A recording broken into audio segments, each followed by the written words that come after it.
सब लोग power hungry नहीं होते। पावर से लोगों को बदलने वाले लोग पावर हंग्री होते हैं, जो पावर से लोगों को बदलना चाहते हैं।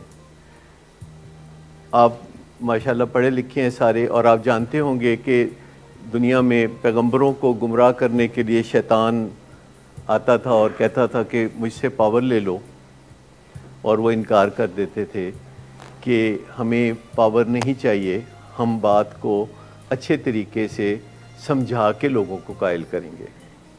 और आप देखिए कि उन्होंने फिर ऐसा कर दिखाया, पैगंबरों ने ऐसा कर दिखाया कि ताकत से नहीं, मोहब्बत से और मुलायमत से और समझाने बुझाने से, गुस्से के बगैर लोगों की ज़िंदगियों को मुतासर करना शुरू किया, लोगों की ज़िंदगियों को बदलना शुरू किया।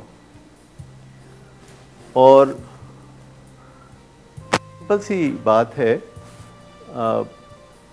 कि हम पावर से अटैच भी होना चाहते हैं। कभी कोई हमारा जो पावरफुल शख्स होता है, जब वो इस दुनिया से जाता है तो हम बहुत रोते हैं और बहुत परेशान होते हैं, क्योंकि जिसकी पावर से हम अटैच होते हैं, जब वो भी दुनिया से जाता है तो हमें यूँ लगता है कि वो जाते जाते वो ताकत भी अपने साथ लेके जा रहा है जिसको हम यूटिलाइज़ किया करते थे।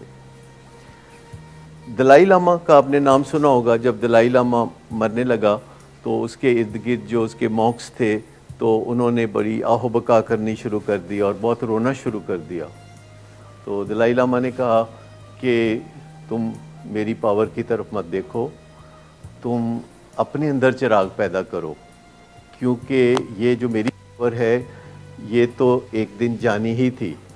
और मैं तुम्हें हमेशा कहता था कि अपने अंदर चिराग जलाओ। उन्होंने कहना शुरू किया कि हमने तो हमेशा फिर आपको यही जवाब दिया था कि हमें अपने अंदर चिराग जलाने की ज़रूरत नहीं है, क्योंकि हमारे तो लाइट हाउस आप हैं।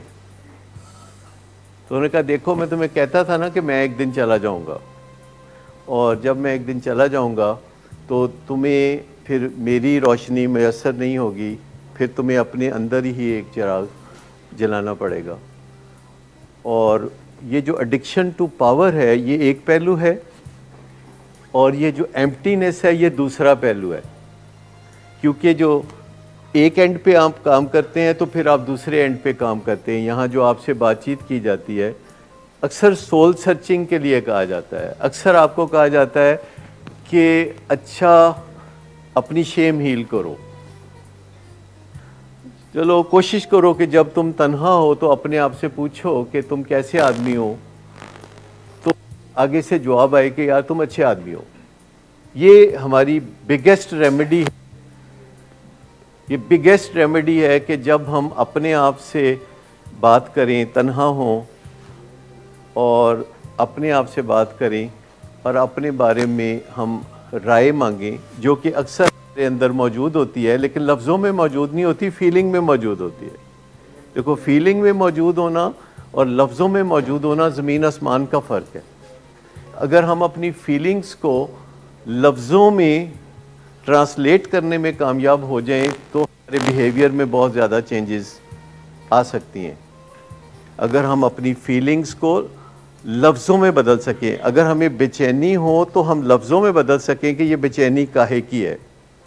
अगर हमें गुस्सा हो तो हम उसको लफ्ज़ों में ट्रांसलेट करके लिख सकें कि ये गुस्सा इस बात का है। और अगर हमें डिप्रेशन हो तो फिर बता सकें किसी को वाज़े लफ्ज़ों में कि ये डिप्रेशन इस वजह से हो रही है। और अगर हमें शेम हो तो हमें पता हो कि ये हमारा क्या किया धरा है जिससे कि ये शेम का पहलू सामने उभर के आ रहा है।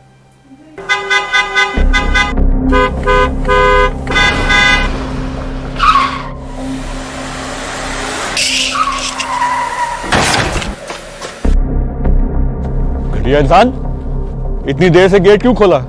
सोए हुए थे तुम क्या? सर मैंने तो मिनट भी बकवास ना कर तुम मेरे साथ। क्या कर रहे हैं आप? अब्बा जी घर पे हैं, नशे में गालियां दे रहे हैं। खुदारा होश में आए, क्या हो गया आपको? होश में कैसे आऊं? सारा किया धरा इन्हीं का तो है। शराब नोशी की वजह किरदार की खराबी नहीं, मूड की खराबी है। शराब नोशी कभी भी नशे की बीमारी में बदल सकती है। नशे की बीमारी हर स्टेज पर काबिले इलाज है। मदद हासिल कीजिए, क्योंकि वो ऐसा नहीं करेगा।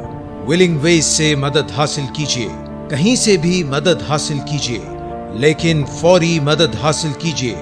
जिस मोज़े के इंतजार में आपने बहुत देर कर दी, अब वो दस्तक दे रहा है। मदद हासिल कीजिए, मदद हासिल कीजिए, मदद हासिल कीजिए।